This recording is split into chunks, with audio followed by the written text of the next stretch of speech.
push sa pag-build palagi ng confidence ko and to really own my craft na mas lalo pang pagtitihan and to be recognized as one of the hip-hop song of the year na nominate.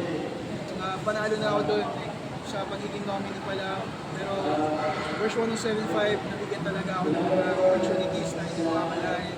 And it's really beyond my wishes. So, grabe talaga.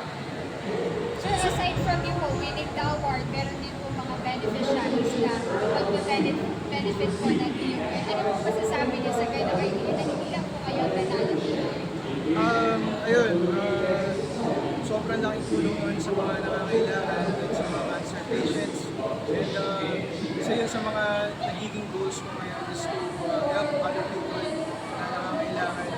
And sa mga tulad natin na privilege na meron tayong kung sa ulunan na natin, meron tayong nakakain pagkain, at hindi tayo nagtutuso sa araw-araw. So, gusto kong i-recognize yung pagtulong natin sa mga mahihirap na hindi ganun kasapat kung meron sila para umasenso rin sa buhay. So malaking tulong yun from us na meron tayo.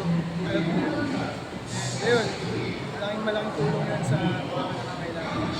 Lastly po, message po sa Wish 1075 sa mga kapwa mo artists and sa lahat po yung sumusuporta.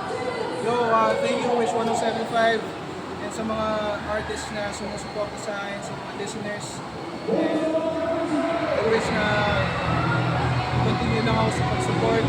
And yun, back to Wish ulit.